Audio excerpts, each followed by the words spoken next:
that we come before you.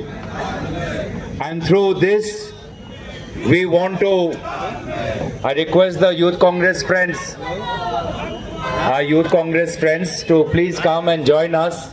And Girish ji is also here. I request Girish ji and Indian Youth Congress President to join us.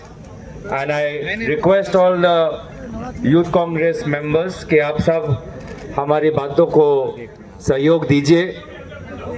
एक एक करके हमारे India alliance के साथी और वरिष्ठ सांसदगण अपनी बात रखेंगे.